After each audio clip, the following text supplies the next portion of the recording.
So as we all are aware that anti-profiteering provision in the GST law is one particular provision which is the most contentious, which is a trigger of, I mean, lot of writ petitions.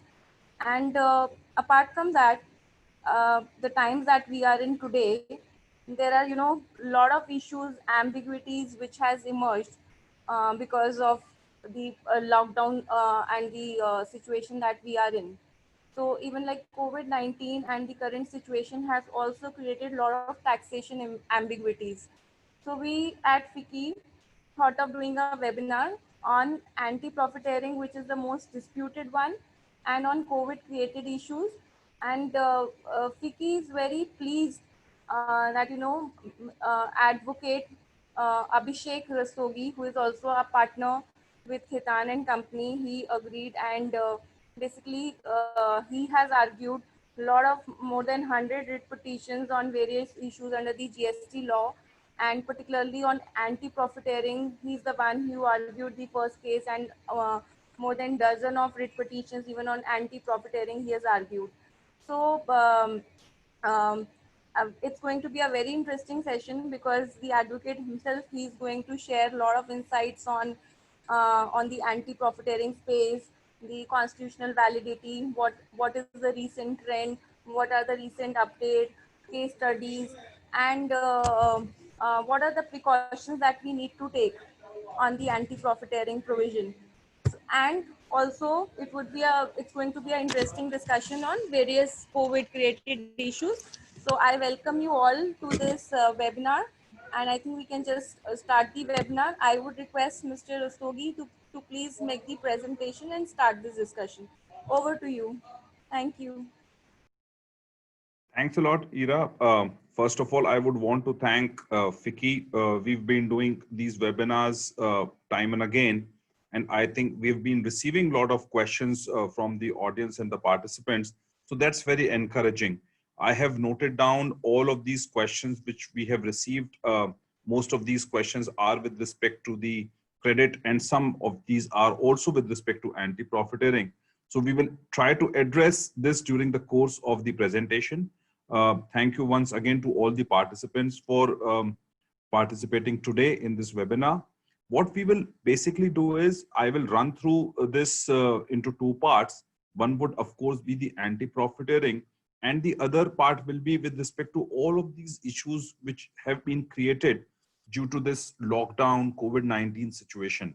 So we will keep the session interactive. I will try to wind up maybe in an hour's time, because last time in the last webinar, we did Q&A session for about an hour and still there were more questions. So we will try to structure it in that way. So moving ahead, I think what was the need of anti-profiteering? What was the real need to get into this provision of anti-profiteering? I think when it came to the intention of the government, the intention was very clear that when this price reduction needs to happen, that has to happen in light of various of these tax factors or the tax benefits which flow on to the industry, especially in the transitional phase. So the intention was very clear that once we transition from the pre-GST regime to the GST regime, if any such sector which is getting a lot of these benefits in terms of the tax savings, that has to be passed on. Now, if we specifically see the wordings of section 171, the wording is very, very clear. And there are three important aspects to this section 171. First, that this anti-profiteering benefit has to be passed on to the recipient in case where there is a reduction in the tax rate. Second, this benefit has to pass on to the recipient when the input tax credit benefit is there in terms of the larger credit pools to the businesses, which means that whenever there is reduction of the output rate or when there is an enhanced benefit of credits, these two factors would be the relevant factors. The issue which now arises is that while these two factors are important factors, but are these two factors the only factors which would determine the profiteering? Now, The third aspect which is there in section 171 is because of the usage of the phrase commensurate reduction of prices. Now, when we see the two relevant factors which are mentioned in section 171, that has to be read harmoniously in light of the commensurate reduction of prices. Now, section 171 doesn't say that this reduction in the price has to be in actual terms. If that was the situation, then what was the need of commensurate reduction of prices? It should have been actual reduction. Now, if we see uh, the phrase commensurate reduction of prices, of course, the intention was that there has to be a reduction of prices. Now, what this reduction should be, which has been used by way of or caveated by way of an adjective commensurate. Now, if we see commensurate and if we see reduction and if we see these two factors, what appears is that what was intended has somewhere been missed. And that's why in a lot of the petitions which we have been arguing that the word or the phrase commensurate reduction in prices is to an extent vague. We have not only in these anti-profiteering writ petitions, but also in other petitions, such as the pre-import, wherein the Gujarat High Court held the pre-import condition to be unconstitutional, used the decision of the Supreme Court in Shreya Singhal. The Shreya Singhal decision is very important because it highlights the principle of doctrine of void for vagueness. Now, what happens in a situation wherein some used term in the statutory provision is vague? And that's when the question comes up that while the intention of the government was very much there to pass on the benefit to the recipient of the services, if there are certain conditions which are vague in the statute, or there is a situation which leads to arbitrariness, then whether the constitutional validity of such provisions would come into place or arguments. Now, the first petition, I would go to the first petition, but giving more background to the anti-profiteering provisions. Today, we know that the businesses, they do not have any problem with respect to the transfer of this benefit to their customers. And these are different sectors, and I have divided my presentation also for different sectors where these are these inquiries. But the moot point which remains is that how this quantum of profiteering is to be determined. Now, why I say that is that there are these GST methodology and procedure rules which are there, but these are more from the administrative purposes. Nowhere in this methodology, the quantum of profiteering has been determined. The moot point remains, therefore, is that if the business has to transfer this benefit to the recipient, how would the quantum of profiteering be determined in absence of any methodology? And this is the question in most of the petitions, even before the court, that businesses are today expected to compute the profiteering based on some guidelines which they may assume or which is not there on paper, and which makes life very, very difficult for these businesses to determine this quantum of profiteering. And hence, these disputes have now gone up to more than 100 petitions only on anti-profiteering. Another very important aspect is with respect to interest and penalty. Now, if we see the statutory provisions, especially 171 and so on and so forth, there is no mention of the interest. Now, for instance, if this anti-profiteering benefit was to be passed or was passed later after the inquiry, the question of interest has been raised before the court. In the absence of the provisions for interest in the statutory provision, it will be very, very difficult for the authorities to impose interest on these transactions which are subject matter of dispute. Now, coming on to penalty, the same logic was applicable even to the penalty. The only thing which could have happened with respect to the penalty was to go to the residual clause of penalty to impose some 10,000, 15,000, some amount. But what happened thereafter was there was a change in the statute, and that change has come by which now penalties have been prescribed and are linked to the commensurate reduction in prices by way of a percentage. So as far as the penalties are concerned, there are certain changes which have been there in the statutory provision now. But as far as interest is concerned, the statutory provisions still, they do not have any provisions with respect to interest. Now, one very interesting question which was sent by one of the participants, that what would be the outcome of these petitions? Now, as an advocate, I would obviously would not want to comment on the outcome, but if I were to look to the outcome, I think the entire discussion with respect to outcome could be divided into two parts. Would the courts be keen to decide on the constitutionality of these provisions? And second, the court will have a larger role to play with respect to the number game.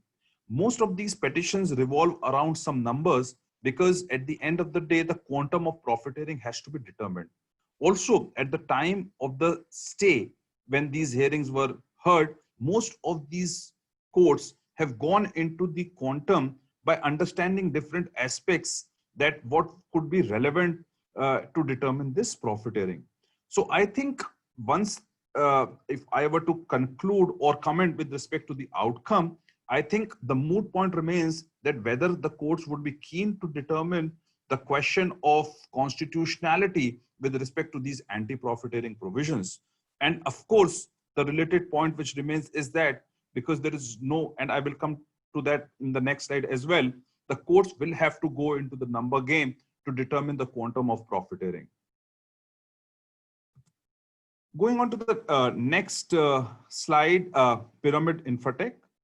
This was the first writ petition which was filed on anti-profiteering in Delhi High Court. I was very, very privileged to argue this matter, and thereafter a dozen of matters on anti-profiteering. But I think why this case was unique in terms of anti-profiteering was because of several reasons. The first and the foremost point which was very relevant at that point of time was whether there is a need to challenge the constitutional validity of Section 71 in absence of any methodology. That was the moot point also because even on the basis of the quantum of profiteering, the petitioner could have won the case or would have in a sense would have defended the case. But it was very important either to attack it on the constitutional front also or just play with the numbers. So I think from that perspective, it set the tone because all of the writ petitions which were followed after the first writ petition followed that course of challenging 171. A lot of people at that point of time were very reluctant to challenge the provisions of anti-profiteering because they thought that these provisions were included in the larger public interest. But the larger public interest cannot be seen in isolation. What was very relevant was also to determine the hardship which the industry would face in the absence of any methodology to determine the quantum of profiteering. That is one. And secondly, of course, the vagueness which comes in, and hence the moot question which arose was whether Article 14 of the Indian Constitution would come into play, read with Article 19(1)(g). So the first writ petition in case of Pyramid Infotech set the baseline, set the base in order, and a lot of these petitions thereafter followed more or less, but kept on developing on different aspects. But the other relevant aspects which were very, very relevant were that there was an absence of an appellate mechanism. Now, what happens when this NAA passes an order? Would the matter go straight to the High Court? And would the High Court be burdened with so many of these writ petitions coming from the orders of the National Anti-Profiteering Authority? But that was the reality. So there was no appellate mechanism which was proved and argued in this first writ petition, and hence it was to be decided by the High Court or the Jurisdictional High Court. Now, when I meant to say Jurisdictional High Court, I deliberately used that word because that was also the moot point of argument when the matter came before Delhi High Court. In this case, the petitioner was based out of Gurgaon, which means that ideally based on the location of where the residential property was being constructed, Punjab and Haryana High Court would have been more relevant. But the question of jurisdiction came up, and there were a lot of discussions and debates with respect to the jurisdiction, and it was decided that in that case, and based on the jurisprudence for this jurisdiction, that Kusum Ignatz, etc., that because NAA is an authority which works on a national basis and passes the order sitting in Delhi, the jurisdiction could also be very, very clearly Delhi High Court in that case. And hence, a lot of these petitions were filed for even different states in Delhi High Court. In fact, some of these petitions which were filed in Bombay were later on transferred to Delhi. And that was very obvious, because if the bunch of these petitions are being argued in the jurisdiction of Delhi, then the respondent would also want that, these are heard together at one jurisdictional high court. So from that perspective, I think as we speak today, jurisdiction of the Delhi High Court is very, very clear. Relevance of completion and unutilized credits was argued, but before I go on to that, I would want to basically explain that what is the ratio which has been used and how this has been used. Now, as I mentioned, the transition happened from the pre-GST regime to the GST regime, and the ratio which has been used is the ITC to taxable turnover. So for instance, if the ITC to taxable turnover in the pre-GST regime was 2%, but ITC to taxable turnover in the GST regime became 6%, so then the differential 4% would be seen as the incremental in terms of the ratio. And if that ratio is applied to the taxable turnover, that would lead to determination of the quantum of profiteering, was the order of the National Anti-Profiteering Authority. Now, what happens in case of the real estate projects and several other projects is that in the beginning, you would have land cost, you would have EDC, IDC, and all of those costs which may not have tax brunt with respect to the indirect taxes. Now, if you see the ratio of the ITC to the total taxable turnover in the initial phase, it is bound to be less.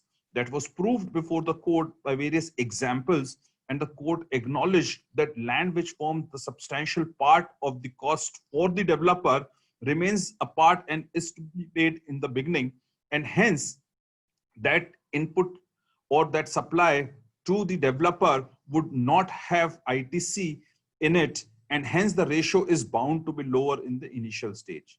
And accordingly, as a corollary, the question which arose was whether this ITC to taxable turnover ratio is a relevant ratio to be used.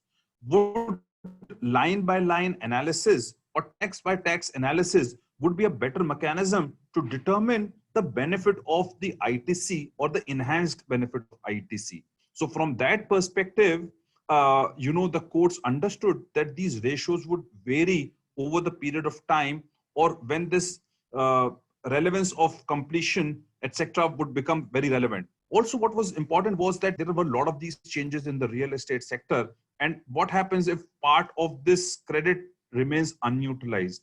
That could be determined only at the end of the project. So the question is that while the project is going on, can the anti-profiteering authorities proceed to determine the quantum of profiteering when the project has not been completed? So there were a lot of flaws which came in the entire way that these proceedings were conducted or concluded, and the hardship which the industry faced, not only this issue, but also in other relevant things.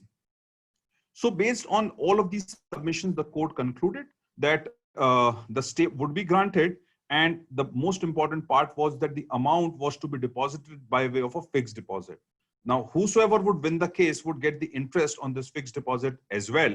And that was a very, very good on the part of the court, and a very, very pragmatic order, because if the home buyers win the matter, then they would get the money along with fixed deposit. And if the developer wins the matter, then the developer would get the money back with the fixed deposit interest rate.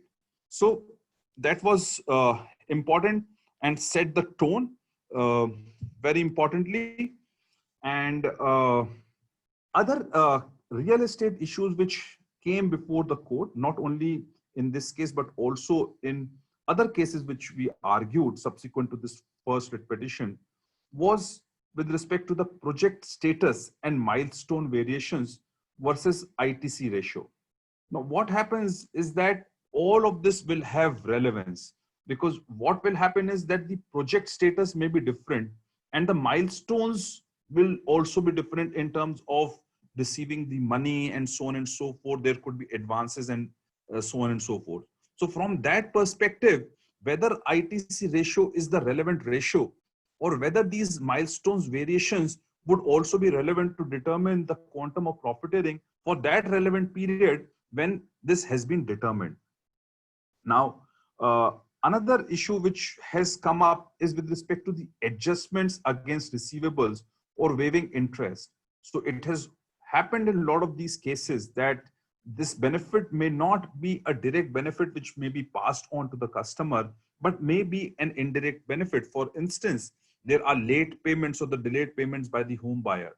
Now, if the developer waives the interest which was due to the developer, could that also be looked as the commensurate reduction of prices? Because ultimately that amount was to be recovered from the home buyer.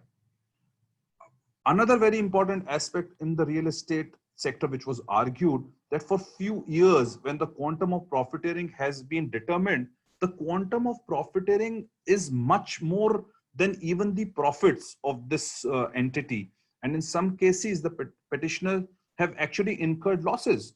Now, if petitioners have incurred losses in a particular year and the anti-profiteering authority feels that there is a profiteering, then which means that there is a double whammy there, because how can there be profiteering when the entire organization as a whole is not able to even break even? So that was another question which was asked, and which was argued before these courts, that how is that possible that the quantum of profiteering is much more than either the profit or the losses which have been incurred. And in such situation, I think when the commensurate reduction of prices have to be seen, it has to be seen harmoniously, keeping in mind a lot of other factors, including the factors such as the costs which have been escalated over the period of time. And this question is relevant not only for the pharma sector, for the FMCG factor, for the real estate factor, but for all other sectors, including the food and beverages sector, because the cost of procurement over the period of time may have increased. So from that perspective, would those two factors which are mentioned in section 171 are the relevant factors? There is no doubt, but can these be the only factors is the moot question. So anti-profiteering investigation leads to a price control process is what we are saying is that should not be the case, because section 171 basically provides that the benefit has to be passed only into certain specific circumstances. Now, the anti-profiteering investigation cannot lead to a process where the price is also controlled. So only with respect to the taxes on the output or the input side, there could be an investigation or a direction to me to reduce. But when it comes to the price fixation, the entire inquiry should not lead to conclusion that even the price control mechanism is to be fixed by anti-profiteering authorities. Now, I have divided this entire presentation with respect to anti-profiteering, not only for the real estate, but for food and beverages, and also with respect to FMCG. So quickly, I would explain that what was the problem with food and beverages. And the restaurants rate reduced with effect from 14th of November 2017. Unlike the real estate, the issue basically was at the cutoff date when the transition happened from the pre-GST regime to the GST regime. The controversy with respect to the restaurant sector or the food and beverages sector is with respect to the date 14/11/2017, when the rate got substantially reduced from 18% to 5%. Now, what was used as a ratio for food and beverages sector was the credit to the taxable turnover ratio. So which means that if the credits to the taxable turnover in that period from 1st of July 2017 to 13th of November 2017 were much more or much lesser as compared to the period subsequent to the rate cut, that ratio was used. Now, which means that the credits for this sector were not available after 14th of November 2017. which means that if credits are not available to me after that date, the quantum of these credits which were available to me prior to this cutoff date actually became the cost to me subsequent to the rate reduction. And hence, in as a corollary, I could actually increase my rate to the extent of the benefit which now does not accrue to me or perhaps become a cost to me. Most importantly, I think this sector faced the challenge with respect to the quantum of profiteering by in absence of any methodology. And we've been arguing that right from the first writ petition, that this methodology is very important to determine the quantum of profiteering. Also because if we see the food and beverage sector today, whether you would determine the profiteering based on the product or based on the restaurant or based on the state, which means that all the restaurants in the state or all of the restaurants which this entity will have. So I think for all of these different parameters, the quantum of profiteering would be different. Also, with respect to the real estate, if we see this ratio of the profiteering which has been determined based on the credit to the taxable turnover has varied from 0.5% to 9%. Similarly, food and beverages sector has faced this issue, because how do you determine the quantum of profiteering based on different parameters when you do not have actually the methodology? Now, when zeroing in was done, it was done with respect to the product wise. So which means that if you are determining the profit or anti-profiteering based on a product, now for 7 products out of 10 products, there could be profiteering. And for 3 products out of these remaining 10, there is no profiteering. So when you calculate the aggregate profiteering, it has to be a net effect which has to be given. You can't just pick those 7 products which has profiteering and ignore those which do not have or have negative profiteering. So this approach was followed, and this quantum of profiteering was determined only for those products where there was on a product wise profiteering, but were ignored by giving an aggregate number by reducing those products for which there was no profiteering or was negative. Similarly, when we talk about the scope, whether it should be based on the products or restaurant, that accordingly became a very important question before the court. And what happens is that if a particular entity has determined it on a particular basis, but NAA wants to determine it on the other factor, and in absence of any methodology, it wastes time of everybody and brings uncertainty to the entire procedure and system. Now, that also is very relevant, because the moment there is uncertainty, then it becomes a problem for me to compute and for me to pass. Then the question which came for the food and beverages was actual loss of ITC. Now, when we see actual loss of ITC, we again have to see whether it should be computed based on the product, on the restaurant, or the state or the entity. This has been actually determined by the anti-profiteering authority based on entity. Now, it is hilarious actually to see that when it comes to actual loss of ITC, they are computing it on an entity basis. But when it comes to the determination of profiteering, they are using some other method which would be applied on a product. So, when the profiteering is computed, it goes on the product wise. When actual loss of ITC is computed, that goes on to entity wise. So basically what is happening, you are not comparing oranges to oranges. You are using your whims and fancies to determine the actual loss of ITC based on the entire entity, and determining the profiteering based on the product wise. And that too, when you are determining it on the product wise basis, you are not giving effect to those negative entries or those negative profiteering, which should actually be adjusted to the entire cumulative profiteering. So from that perspective, I think the entire methodology which has been used needs to be relooked. Also, very important and interesting element which came in these petitions which we argued was with respect to the credits. Now, when we are determining the credits for the period prior to 14 of 11/2017, would it be based on the actual availment which I did, or should it be based on the actual entitlement of credit? Now, whatever said and done, this credit is my vested right. And in the recent decision of the Delhi High Court, also which we argued in case of brand equity, it has become this. The court has laid down that it is my vested right, and Article 300 capital A of the Indian Constitution also comes into play.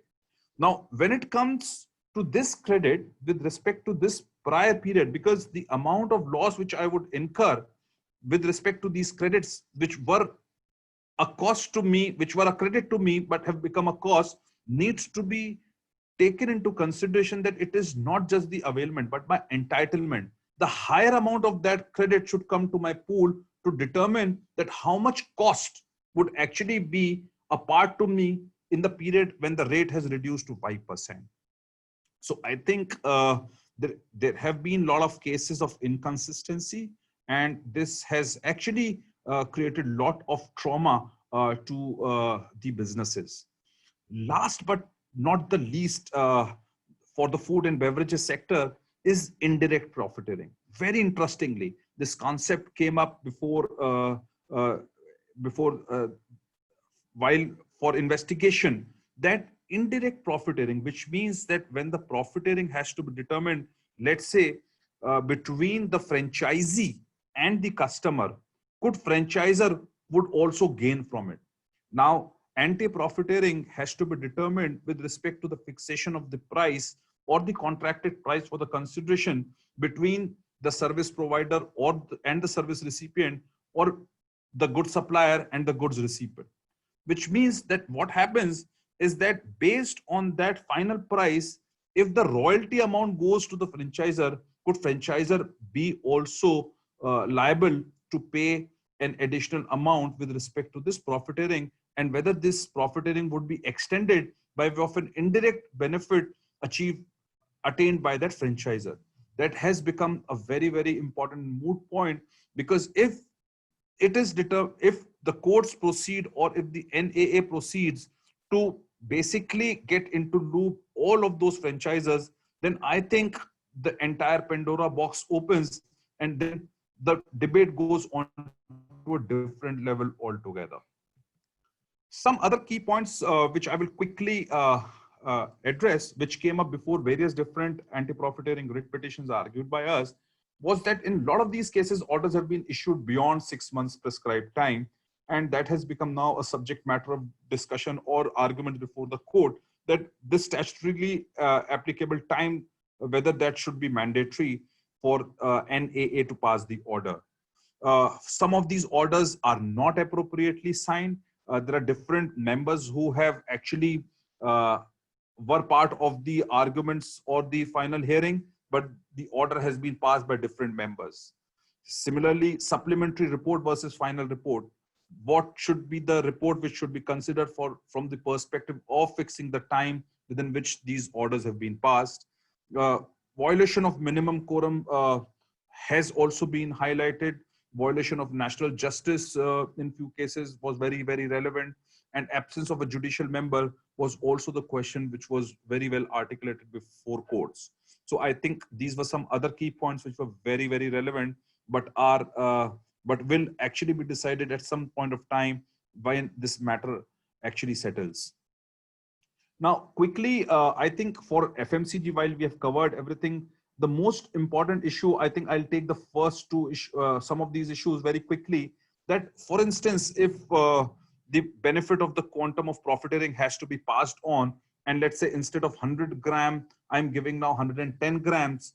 So that increase in grammage, would that also mean the reduction in the price which has been offered to the customer? And I think in a lot of these cases that increase has happened in terms of grammage. So I think from that perspective, there has to be a decision whether this benefit can go on or can be passed on, would be considered when this extra amount of supply is being given. The other issue is with respect to the coinage issue, popularly known in this sector, is, for instance, the sachet of a shampoo. Now, if the profiteering per sachet is, let's say, 12 rupees, the sale price is, let's say, 3 rupees per sachet, could you actually get the price of 2.88 from the customer, which is very, very difficult. So rounding off happens. Now, these are millions and millions of these sachets which are being sold. So the coinage issue comes up that if the quantum of profiteering is 12 paisa, so whether would you be reducing that to 12 paisa, and will you be able to recover 2.88? I think similarly would be the situation even in the pharma sector, because the cost of the medicine, if there is some percentage reduction which is to happen, then I think if it is to go into some points, let's say 2.88 or 2.75, would the pharma sector be able to address this coinage issue? So also in a lot of these cases, Sumoto notice have been sent to submit information for all the products. Now, when the inquiry is for a particular product, the entire product chain cannot become part of that investigation which has already been initiated. There has to be a separate investigation process, right from the lowest most entity to bring the products which were. So what we are saying is that Sumoto, it can start, but it needs to start independently from ground one, level zero, so that it gets extended and not otherwise.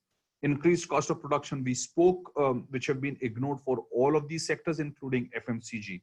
And of course, FMCG sector also faces that issue of whether it should, whether the profiteering should be computed on an entity level basis or SKU basis. And both these may give either absurd result or divergent result.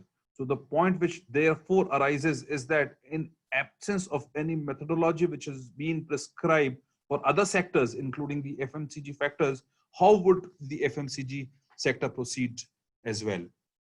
So that brings end to my first part of the presentation, which is with respect to anti-profiteering. Now I will basically take you through some of these issues related to COVID. We have received a lot of questions from the participants with respect to credit. So I've kept credit as one of the slides which is there, and I will address some of these very, very interesting questions which have been received.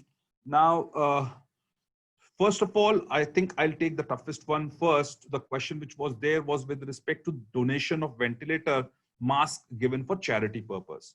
The question which came was whether credit can be taken when these ventilators, masks, etc. are donated. Now, that has to be determined specifically in light of provisions of section 16(1). And if we see the language which is used in 16(1), it very clearly says that goods which are used or intended to be used in the course or furtherance of his business, the credit should be allowed. Now, what happens that even when this ventilator is to be donated, it is very clear that these goods are in fact used in the course or furtherance of business. Now, furtherance of business is very important, and used or intended to be used are also very important. So what has happened in this case is, of course, it is my business. I'm running a business, but as part of my business, I have taken a business call to donate something. Now that basically means that for my business purpose, there is some use, and that use is to be seen in the course or furtherance of business. So of course it is in the furtherance of business, and hence I think there should not be any problem with respect to the credit availment on these ventilators when donated. Now, also the related question is that donations by NGOs. So if NGOs give donation, the amount which is being received, should that be treated as an exempted revenue? And now why that is relevant is that if that's an exempted revenue, then the proportionate turnover with respect to the credits will have to be reversed. Now, it should be very important it is very important to understand that this exempted service or the exempted supply has to be a supply first.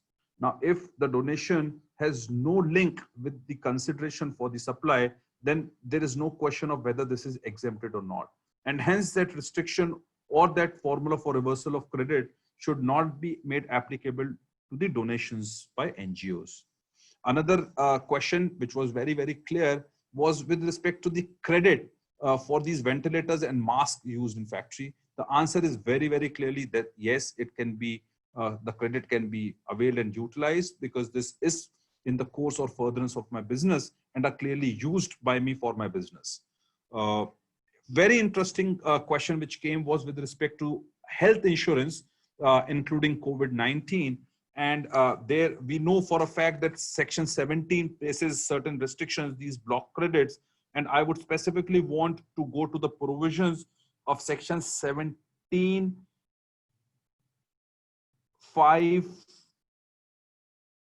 and Roman 3, where it basically A3, where it says that rent a cab, life insurance and health insurance, except where the government notifies the services which are obligatory for an employer to provide to its employees under any law for the time being enforced. Now, so we know for a fact that health insurance was always a subject matter of discussion and debate, not only in the GST regime, but also in the pre-GST regime. For the pre-GST regime, it was very, very clear that the definition was very wide. And in spite of the restrictions which had come in the definition, the words such as, etc., were used in the definition. And also, if that such as was not used, I think in the inclusive part of the definition that was covered. The problem with the GST regime is that there is a specific blanket exclusion with respect to the health insurance. And unless and until these are notified by the government, it remains a problem. Now, what we also want to say is that a lot of these restrictions which have come in Section 17(5) are subject to constitutional validity test. So for instance, which is also coming as my next point, is with respect to the credit reversal on goods damaged or perished. Now, also what would happen in a lot of this COVID-related situation is that most of these goods could damage either in factory or in the retail outlets. And if we see the provisions of Section 17(5)(h), it talks about the goods lost, stolen, destroyed, written off, or disposed of by way of gifts or free samples. So which means goods damaged would have to actually bear the brunt of credit reversal. Now, if we were to see both the health insurance, including COVID-19, and the credit reversal, I think both of these are those situations wherein ideally, in an ideal situation, what should come into play is also the wordings of Section 16(1). I know for a fact that Section 17(5) overrides the provisions of 16(1), but that needs to be challenged. We have already challenged Section 17(5) in about a dozen of high courts with respect to Section 17(5)(c), with respect to the works contract services, when it is used for supply of construction of immovable property, 17(5)(d), when all of these goods or services are used for construction on own account, 17(5)(h) for the goods lost, stolen, or destroyed. And I think even this health insurance, especially with respect to COVID, if this is not notified by the government, I think the credit with respect to that will have to go by way of a writ petition, so that the courts decide whether this is an appropriate restriction in terms of block credits. Another very important aspect, which is more or less related in some way or the other to this entire credit issue, is with respect to bad debts. Now, as we know, what happens in a particular case when a supplier raises an invoice, he will have to pay the tax at the time of raising of this invoice. Now, for instance, in this COVID situation, if the goods are if the consideration for that supply is not received by the supplier, then he would not only not get the consideration, but will have to also bear the brunt of the tax which he would have paid to the tax authorities. So as we speak, the benefit has come only with respect to the advances for services, where the advance has been paid that could be reversed, or with respect to the goods returned. But specifically with respect to the bad debts, that benefit has not come yet. And I think that will remain a big debate or subject matter of dispute in this COVID situation. Also, in a lot of these situations, it may happen that on procurement, we may not be able to pay, or the recipient of the supply may not be able to pay the tax, the consideration to the vendor within the stipulated period. And if the 6 months period exceed, then there would be a requirement for the reversal of the credit. Uh, there is an ordinance with respect to section 168 capital A, and there is a notification which has been issued. Now, and there is a circular thereafter, but there is a dispute whether with respect to this credit reversal, whether that circular, that notification and that amendment would include all of these benefits as well. So there is ambiguity to that extent. And in case this is a big issue, I think, you should get into those details to examine that how much impact is there.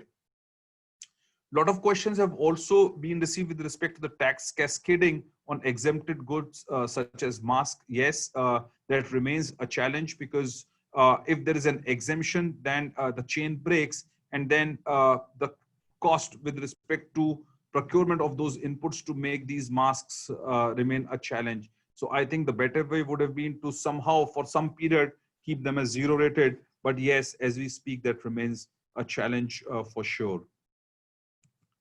Moving ahead, I think force majeure has been discussed quite a lot in this COVID situation. And when we talk about force majeure, it becomes applicable to not only the rentals, but also to the contracts for supply.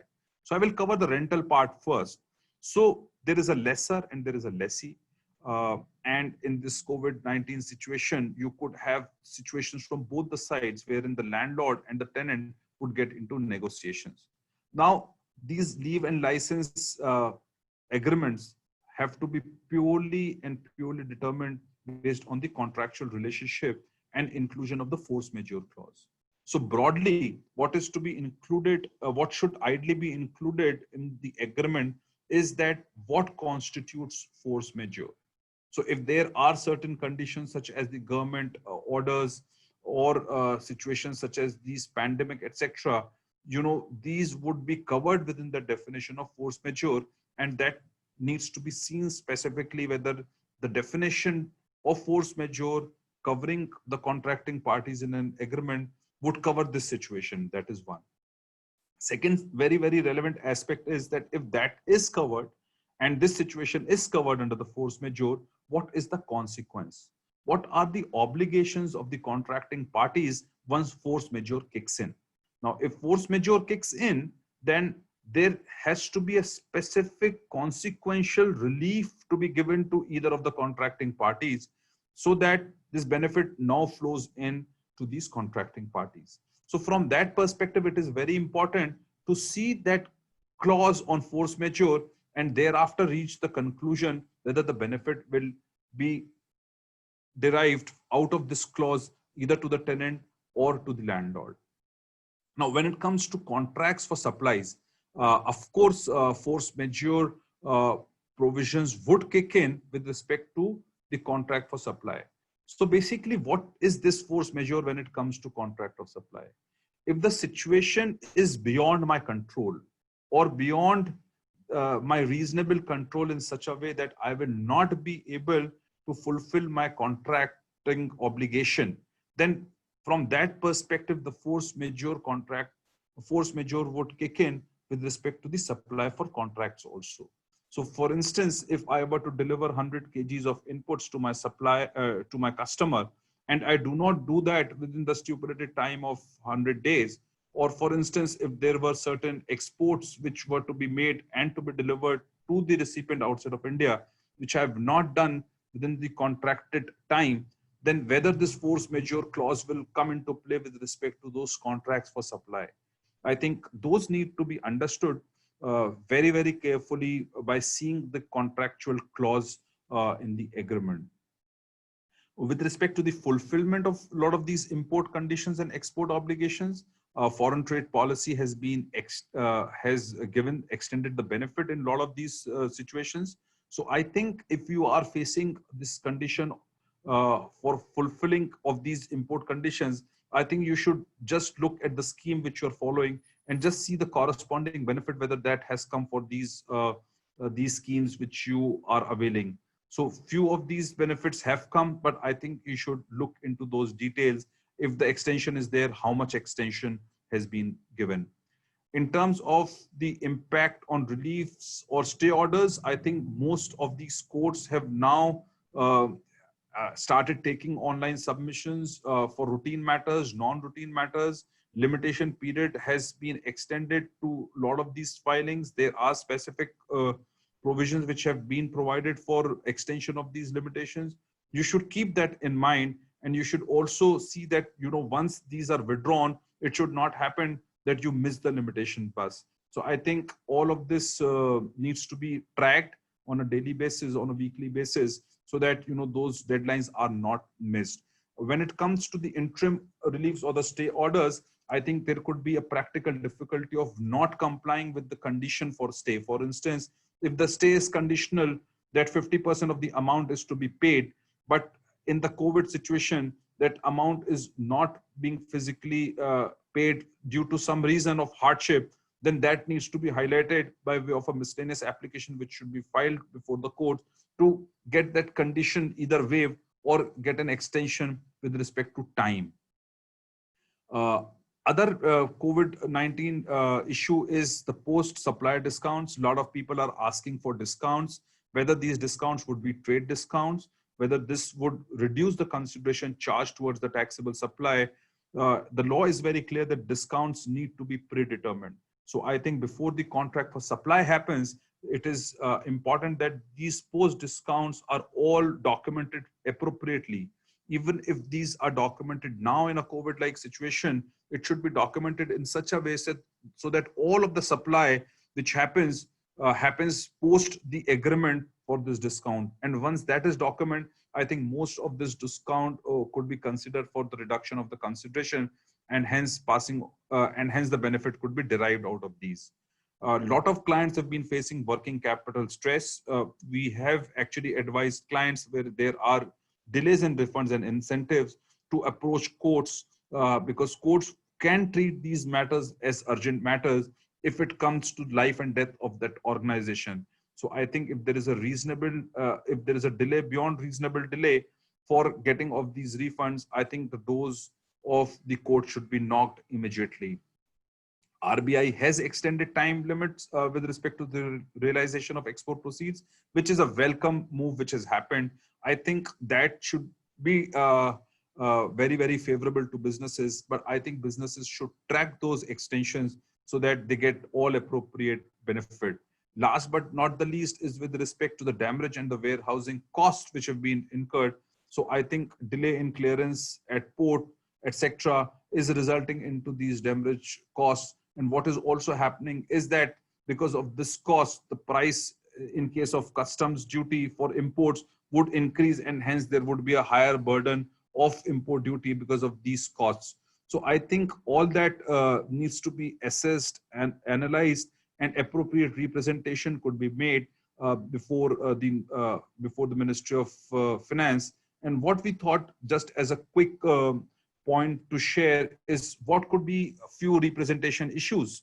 I think a shift of point of taxation from billing basis to payment basis would be very, very relevant in this COVID-like situation. So which means that the moment I receive my money from the customer, I should be made liable to pay tax at that point of time. Few of these things should be kept as zero rated instead of exempted, so that there is no tax cascading.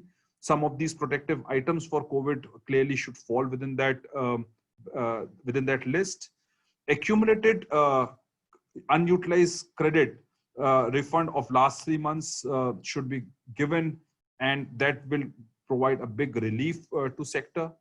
Liability to pay tax under reverse charge. Can I utilize my credits which I have to pay and offset that liability under reverse charge? I know that in law it has not been provided, but if that comes, I think it will be a big relief to all businesses.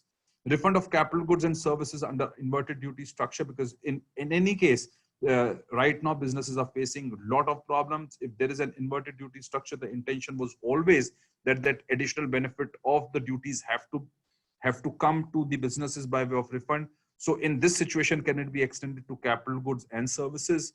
If the representation doesn't work on any of these 7 aspects, then I think there is a very, very clear ground to go to the writ court and ask for these benefits. I know equity jurisdiction would not work for the tax matters, but I think some legal framework can also be used to knock the doors of these courts. Uh, IGST exemption on import of ventilators, etc. I think we discussed that before also, and I think that needs to be looked into because these are essential goods and commodities and are required for the larger public and is in the national and public interest. And last but not the least is the warehousing period, whether that can be for the customs bonded warehouse be extended from 30 days to 60 days. So I think all of these points are worth addressing. If these are addressed by the government, I think nothing like it. But in case any of this becomes a big problem, then I think we will have to see whether an appropriate legal remedy can be used. So I think with that, I would want to stop and take a pause here.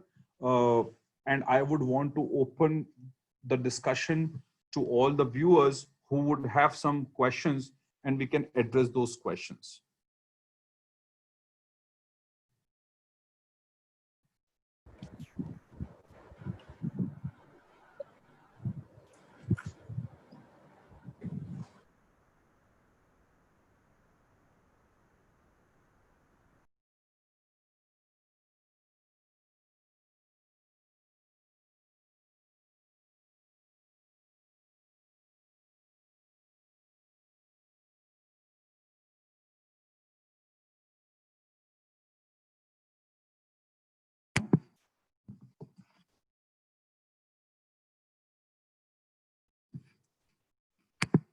I think there are certain questions which have come. If we see the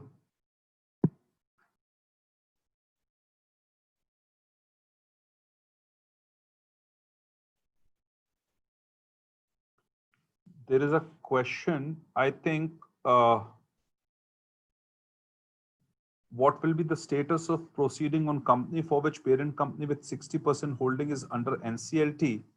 Also, any anti-profiteering award will be asked to passed on to customers in terms of discount for real estate projects. So I think, let me address that first. So basically, what will be the status of proceedings on company for which parent company will with 60% holding is under NCLT proceeding? So I think that is more from the corporate law perspective, but I think as far as the taxes are concerned, the liability would be there on the entity which has to pay those taxes. The moratorium with respect to these taxes would be applicable only to the company which is dragged there before the NCLT. So the moratorium benefit would not extend, Aman, to the other entity. That's the first part. The second part is that to your question, Aman, is that any anti-profiteering award will be asked to passed on to customers in terms of discount for real estate projects. So I think very appropriate question. When it comes to discount, I think what has to be seen is that what was the initial contracted price, what was the price which was given to other people also, and if the market price, let's say, was let's say 10,000 rupees per square feet, but some sort of a discount was given to a particular home buyer, then it needs to be seen that at what point of time that discount was given. And if that some sort of discount has already been passed on, at least profiteering with respect to sale of that inventory needs to be considered. So that's there. Then there is one question from Akash, which is with respect to ITC pertaining to PPE kits, sanitizers given to field service engineers and employees. I think I addressed that. This ITC benefit would be available because if we see the definition of section, the provisions of section 16(1), it says goods used or intended to be used in the course or furtherance of business, Akash, and ITC pertaining to PPE kits, sanitizers given to field service engineers, etc., are used for my business purposes, are used in the course or furtherance of my business. So I think that credit should definitely be allowed. Uh, then there is a question from Yatin, and Yatin says that when NAA issues order and the company is not happy with various factors considered into pricing methodology, what to do? Can one request reassessment?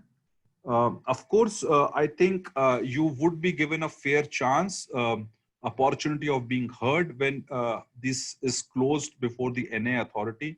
You should put everything on record and should insist them to decide the matter based on your submission.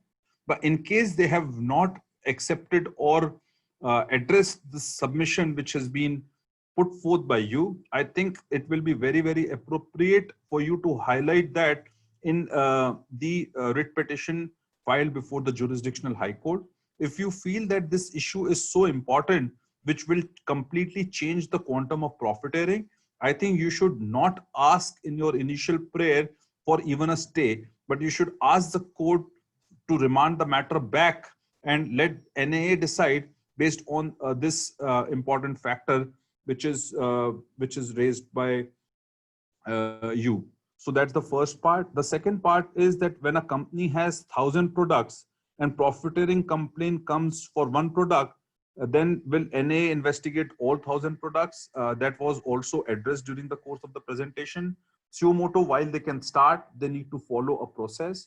They need to start for all the other 999 products also from ground zero, so that this appropriate process follows. It should not happen that the part of this investigation which is there and is there before them for one product, they extend that to other 999 products also without following the appropriate process. So that's very, very relevant, Yatin.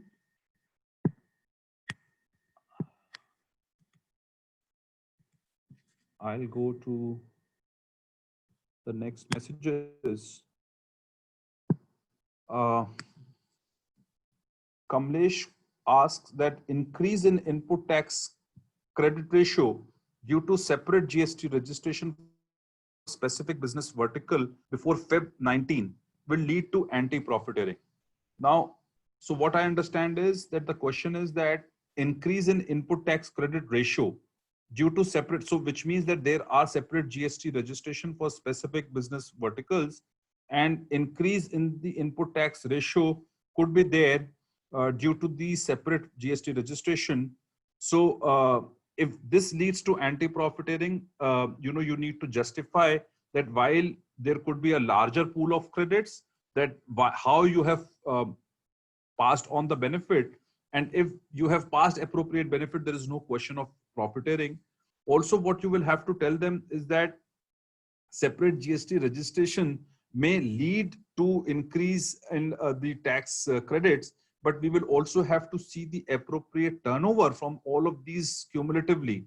It should not happen that to determine my profiteering for a particular vertical, my credits for all the registrations are seen, but for determination of the profiteering on the to determine the amount of the turnover on the output side, only a particular aspect is seen. So there has to be an apple to apple comparison, Kamlesh. So that's very relevant from that perspective. The next question, which I will be taking, which has been raised again by Mansi. Now she writes that I understand that various organizations have contested that grammage increase or delayed payouts by home buyers to be considered as commensurate benefit passed on.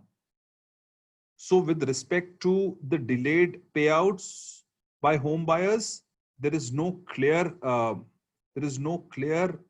order which has come out, Mansi. What has happened is that once the courts have ordered that there should be some amount to be paid as a condition to stay, the question which came before the court, which we argued, was that from the time this NAA proceedings got concluded till the time this court order, there are already certain waivers which have happened, which have not been considered by NAA.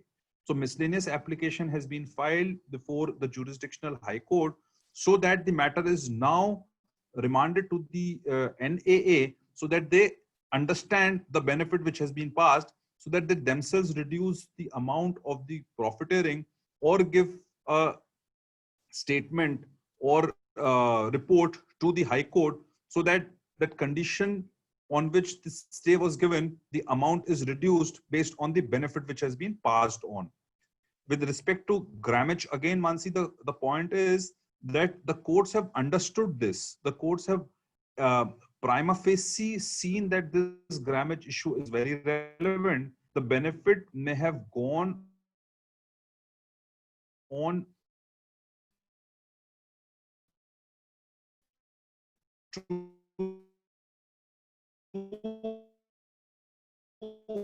the recipient of the supply based on the will have to wait for some more time before this is finally addressed. But yes, appropriately been acknowledged.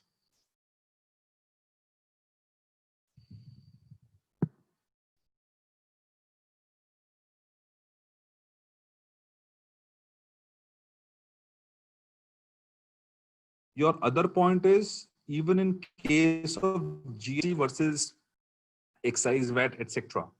Exactly, that's the relevant questions before a lot of these petitions, and that has to be seen that whether in case of GST rate predictions, prices can be increased to the extent of the increased production. So, for instance, in the real estate sector, comparison of the prices of steel, and the prices of steel, if you compare from 2013 till 2019, 6 years, there is a tremendous increase in the price of the steel. If the contracted price in 2013 for the unit of flat in 13 or 15 was based on the price of that steel at that point of time, of course there is an increase in the price of the steel. So that's why what is very relevant is that we need to see the phrase used in section 171, which is commensurate reduction of prices. That's why what we have put in the earlier part of the presentation is that while there are those two relevant factors, but are these the only factors? That has to be seen, especially in light of this price which you have in light of this point which you have raised. NA should not become price fixation authority, etc. That's the other one. In any of the cases, has court accepted these contentions and given favorable order? Do we have any example? So what has happened? There is no conclusion with respect to any of this writ petition on anti-profiteering. Different matters or different petitions are at different stages. At the time of granting the stay in all of these petitions, the court have taken into consideration a lot of other factors, because so far court has not concluded the arguments on constitutionality of 171 per se. So what courts have done is that while giving this benefit, what they have done is they have basically gone into different aspects, including these aspects which have been mentioned to you, to determine that how much money should be paid by the petitioner to get this stay.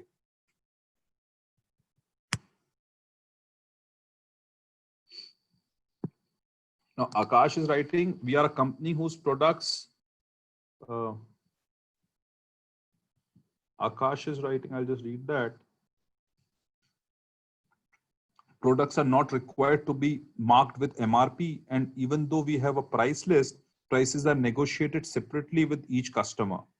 Can we say that anti-profiteering exposure, that is amount of benefit not passed on to the customer, should be calculated at a customer SKU level and not just at SKU level? That's very relevant question. That has been a subject matter of dispute and debate before the court, that for these FMCG products, what should be the methodology which needs to be used. In absence of this methodology, what you should do is you should pass on the benefit, if at all that is relevant, based on the factor which you feel is most appropriate. And then let's just argue in the court that how you used a reasonable ground to determine that how much should be the quantum of profiteering. But if you determine the profiteering based on one logic or one ground, that you need to keep consistent, Akash. It should not happen that you use that ground for a particular period or for particular entity, but then change your stand for other vertical or entity or period. That should not happen.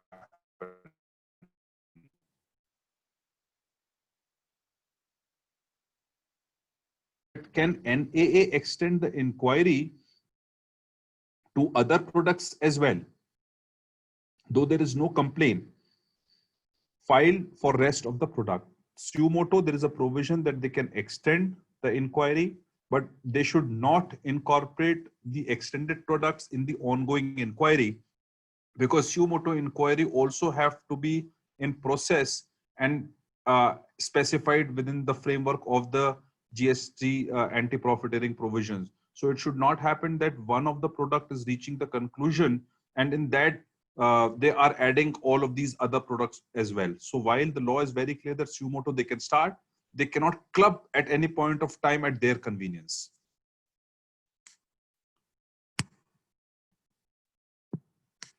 Akash has written,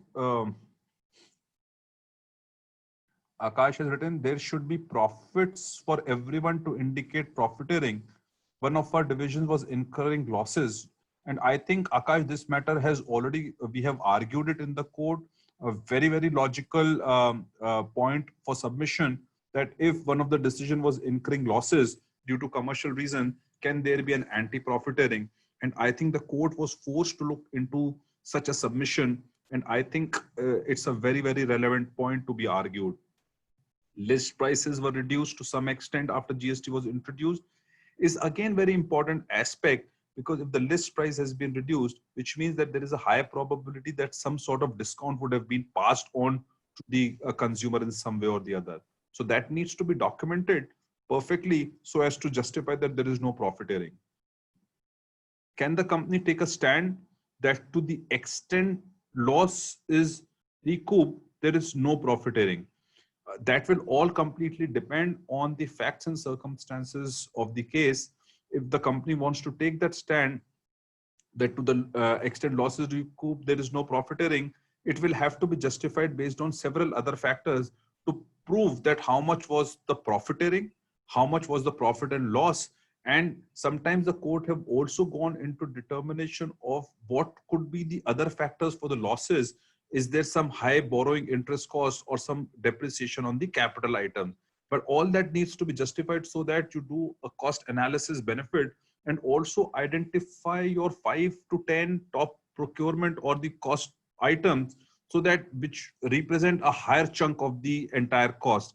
If you are able to justify from that perspective that, you know, this is the normal business cost and is under control, but still there are these losses, and how can profiteering determined by the NAA would exceed or be relevant in a situation where you are incurring losses? So I think that's very, very important argument which can be and should be taken. Suresh Gupta is writing, can GST department suo motu start anti-profiteering inquiry? Yes, they can.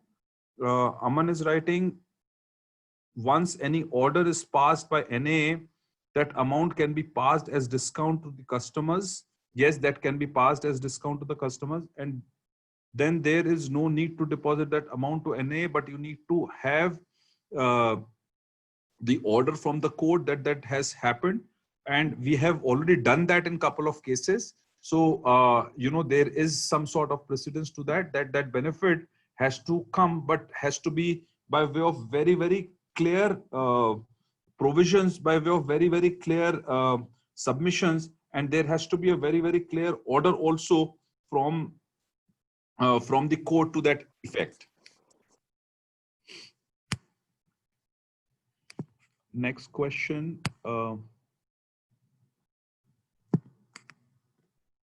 S. Zaidi is writing, please let us know whether input tax credit of health insurance, medical insurance for various treatment. This I think I have already ordered. This I have already spoken that yes, there is a specific provision that needs to be seen, that whether the government notifies that services to make it obligatory, Zaidi. So I think if that happens, nothing like it, you will be able to take the benefit of this health insurance. But if that doesn't come in, God forbid, then what you should do is to file a writ petition so that this benefit comes to you in light of section 16.1. While 17.5 overrides 16.1 and it says notwithstanding, we are arguing more than a dozen of writ petitions on the block credits with respect to different items under section 17.5. So you could take benefit of those petitions and can take this issue also to the court.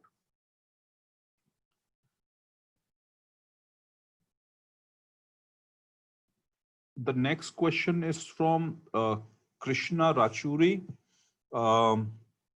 Krishna has written that in our case, earlier tax regime, our vendors are charging works contract on an average 10% tax was bearing by us. Now they're charging 18% without reduction in the cost, and they have not provided any proof of the cost increase, etc. Here they are getting the benefit of ITC, but they're not passing on to us. In this case, we have to approach the court or any authority. I think before you approach the court or any authority, you should have very clear understanding of the contractual terms, of the contractual prices, of the benefits which they have attained and have not passed. If you feel that they are not passing of those benefits, then try to document that and then approach them first. And if it doesn't get resolved, then you will have to, of course, approach anti-profiteering authorities. If at relevant point of time you feel that there was a substantial benefit which has not been passed on. You are also writing that we have exempted sales, so we cannot take any input of taxes of the cost, hence our cost increased by 8%. So if you are exempted sales, you will have to basically see the provision which we have also done in few of the cases, especially these publishers where books are exempted, and then the cost of the inputs procured by me on paper, ink, etc. becomes a cost. We have challenged the constitutional validity of such a cost coming into the system to me, and have said that inverted duty structure should not exclude exempted supplies. And we have challenged that provision to basically say that this benefit should come to me, because if you have exempted my supply, there is a reason for giving a beneficial treatment to my supply. If that be the case, then you can't deny me the credit on the input side. So Krishna, I think from that perspective, you should basically approach the court to get the benefit of all of these which have become a cost, because the intention of the GST was always that there'll be seamless tax credit transfer, now which is not happening in this case. So I think for the first point, you negotiate with your supplier, approach the authorities or the court. If this doesn't work, I think the right approach would be to go in that order. Your contracting party first, then the authority, and the court in any case would be the consequential of the order passed by NA. For your second point, which is very relevant for your business, I think what you need to do is to analyze the tax cascading effect on these exempted suppliers for the procurements and approach the jurisdictional high court to get the benefit. Yatin writes, next question is that what if a company increase their prices around the same time when GST has fallen? Isn't the company at the liberty to increase price, especially a private company? The company is completely at its liberty to increase price. The price increase cannot be dictated by NA or any other authority. They cannot form a price control mechanism. But in terms of the benefit, you will have to see that you charge the correct rate. And in case there is an enhanced credit, then you pass on to that benefit. Section 71 poses only two relevant factors, which is the reduction in the output tax rate and the increased credit benefit. That has to be seen. In terms of the price control, especially in light of this extension which has happened, I think, Yatin, you have a point. They cannot basically become the price controlling authority. Now, Akash is writing, can NAA investigate anti-profiteering even without a complaint? Yes, they can. Suresh is writing, profiteering should be calculated on list price or transaction price after discount. Can't profiteering calculate on the basis of list price? It will completely be determined based on the facts, because your contracted price or the list price, etc., have relevance. But what is also very relevant is that what you actually charge to the customer and how much discount was offered to the customer and when was the discount offered. So all that will have to be seen as well. Prabhat Ranjan is raising very important question. Every time there is GST rate reduction in future also, section 171 applies. What is your viewpoint on tenure of NAA? I think the tenure of NAA, which was initially for a specified period of 2 years, got extended, and that needs to be challenged for sure. When this provision was implemented, the intention of the legislation was very clear that it was for the transitional phase or the initial period. Now, when the rates have settled, the prices have settled, the tax extension of the tenure of NAA needs to be challenged. And I think I would be more likely to do that once this gets extended to the period beyond 2 years, Prabhat.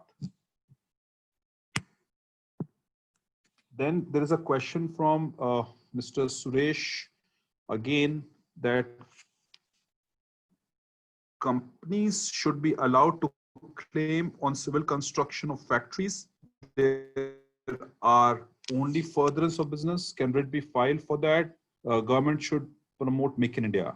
Suresh, I am happy to tell you that I am arguing these matters for about a dozen of petitions in different courts. Uttarakhand, Delhi, Gujarat, Bombay, and several others. This matter has actually gone to the Revenue Secretary. In fact, one of my partners, she also has prepared a detailed note. She has approached North Block to raise this issue of block credits. But while the government would think about this representation, about this block credits, I'm happy to tell you that we are arguing this matter in several courts across country in a dozen of petitions. And I think there is a fair ground that this benefit should come on to the businesses. Zedi asks the next question, whether anti-profiteering benefit, if any, needs to be passed in case of sale of flat before OC with GST at 5% without claim of ITC, as ITC has not been claimed.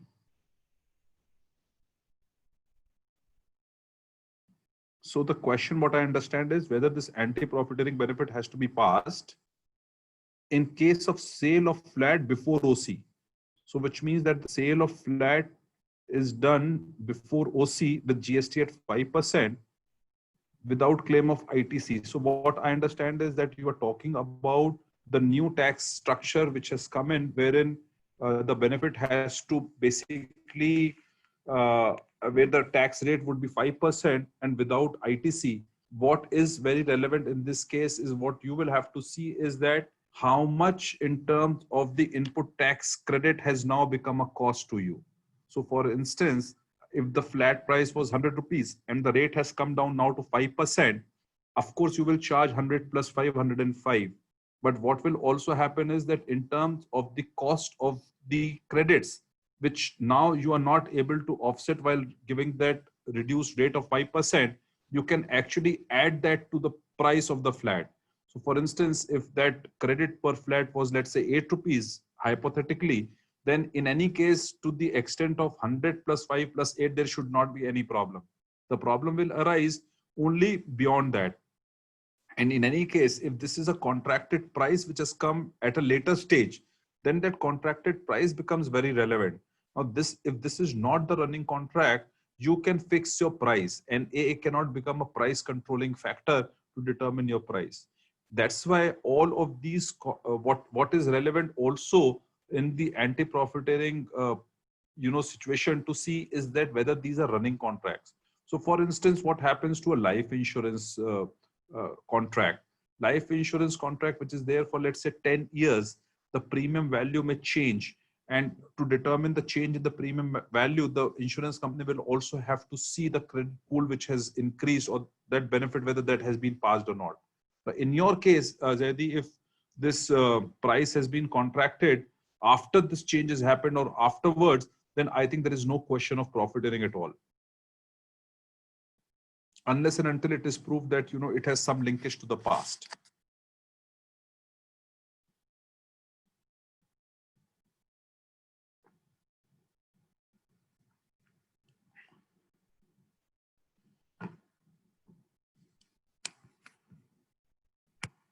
So this is the last question which I have received.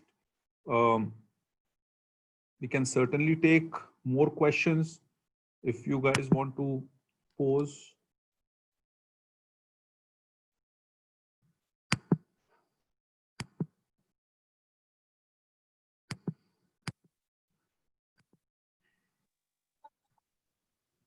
Hi, Yatin here. Can I ask a question? Yeah, sure, Yatin. Of course you can. Yeah, so I'm just supplementing my earlier question when I asked that if the prices have been is at the liberty of the company to be fixed and the GST rates also fall, why can't the company in reply to NAA say that it is our liberty to increase the price and you close the matter there and then itself? Why to go into an investigation?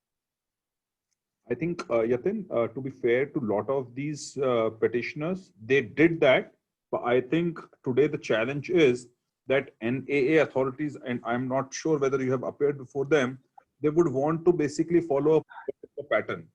Now, even if you keep on arguing on some aspect, while they may understand, they may not address that. That has become a big problem.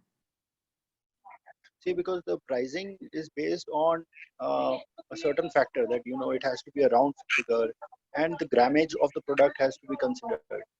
So for many years, if you see certain products like a matchbox, the price of a matchbox has always remained ₹1. Absolutely. It has never changed.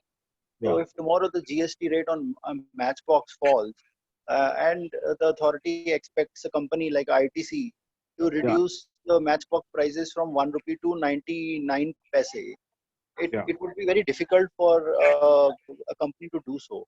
Yeah, and that's then, the coinage issue. At the same time, so how do we tackle such situation? This coinage issue has already been addressed before the court in various of these petitions which we are arguing. And I think the court at appropriate time will certainly give weightage to this issue.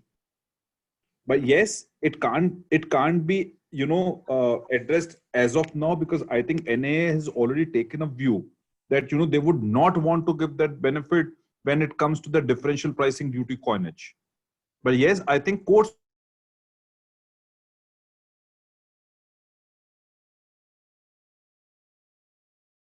there is a legal metrology act also which governs the grammage which has to be used for any product.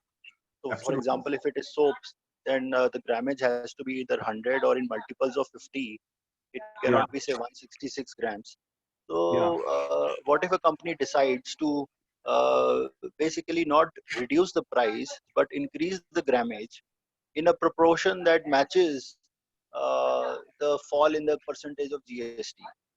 Yeah, so I think, Yatin, very clearly, this was the issue before the court in these FMCG writ petitions. And I think when the stay was given, fortunately or unfortunately, while these points were very clearly argued, the court at that stage have not concluded that how this benefit is to be computed.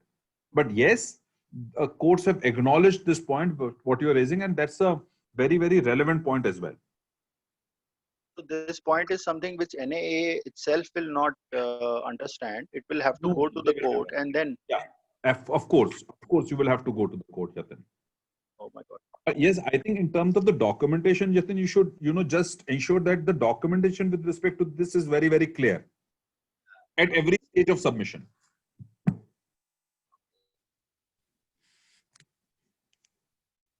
Okay, thank you. Yeah, no problem. There is one more. I have one question, if I may ask. Yeah, sure. Hi.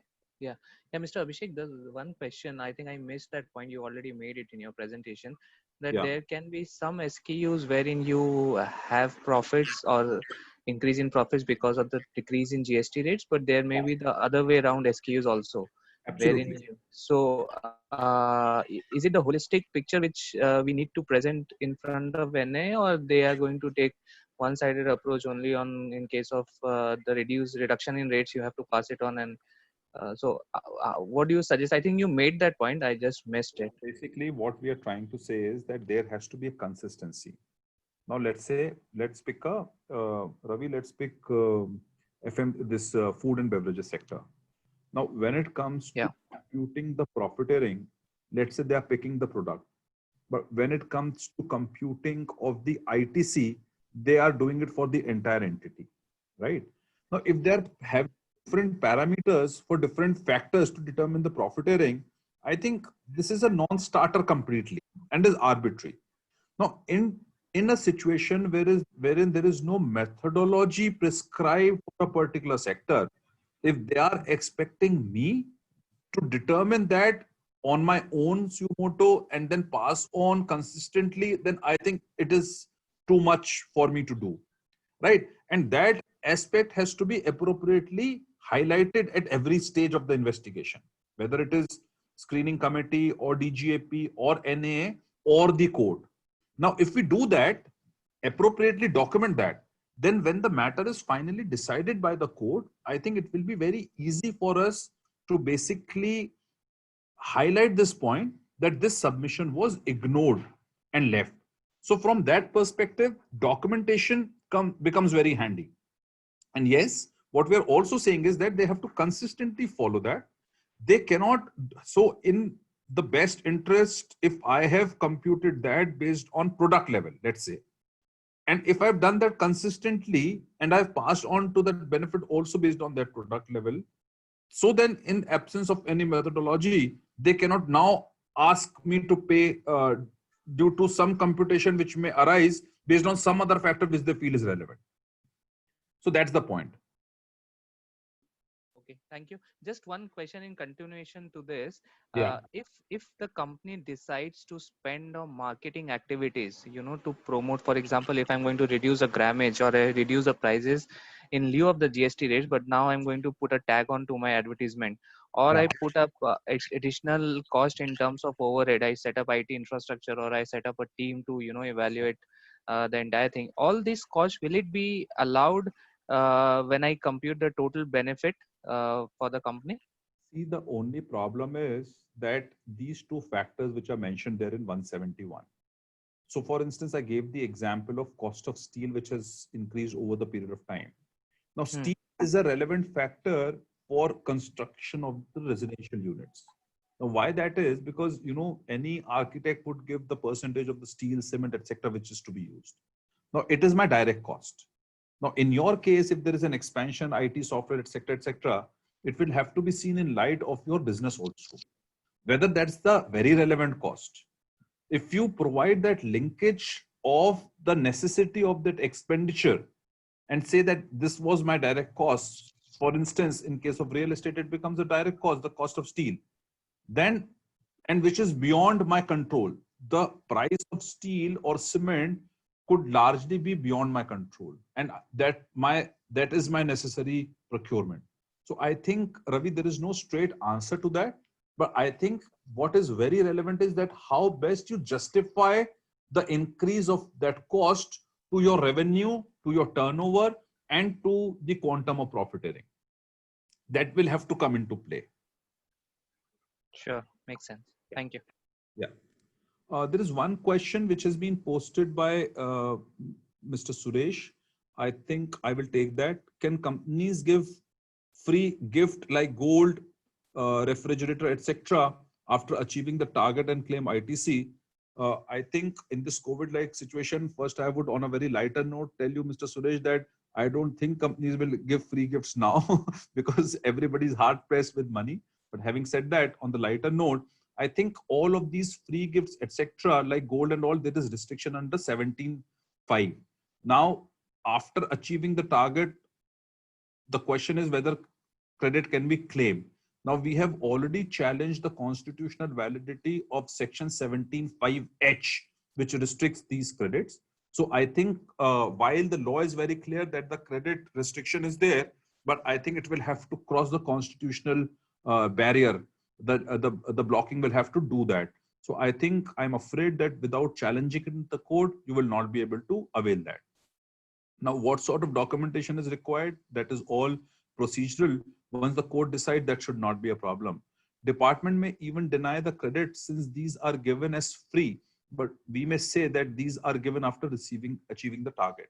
If you see the provisions of section 16.1, section 16.1 very clearly use which are used or intended to be used in the course or furtherance of business.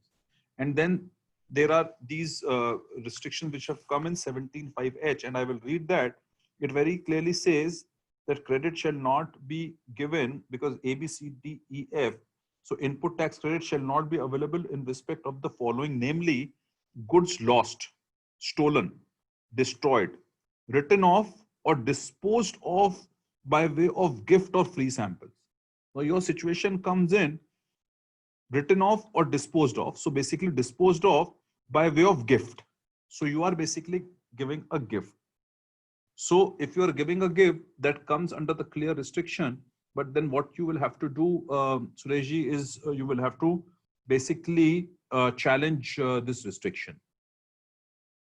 Next question is from Shiladitte, my old friend, and he's writing that there is a rate reduction increase in ITC availability. But there is also an increase in my cost of operations due to ambient commercial factors. Is there an ideal framework commencing the date of cutoff increase in ITC, after which product prices can be safely increased without any potential intervention by NAA? So when it comes to NAA, Shiladitte, to be very honest, there is no ideal framework as far as they are concerned. Until the time this NAA proceedings have continued, which Prabhat had also raised the question, I think that challenge remains unless and until you challenge that. But now, with respect and also with respect to the point which you have made, that increase in my cost of operations, I think the same example with respect to what I think Ravi asked and what I had also mentioned in the example of steel for the real estate will have to come into play so that this is taken care of.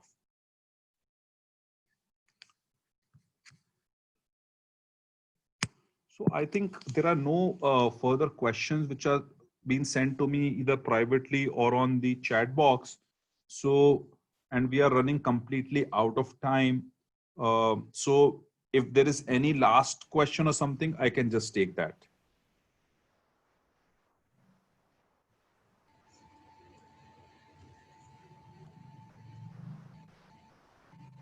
So thank you to all of the participants for hearing out patiently. And in case you feel that there is any further question which is there, you are most welcome to write it to FICCI. FICCI has been leading a lot of these initiatives with respect to representations, etc. And you can write those questions to FICCI, and it will be my pleasure to address those questions when it comes through them to me. And thanks again, everyone, and stay safe, stay healthy. Thank you so much. Yeah, thank you, Mr. Sogi. Thank you, everyone.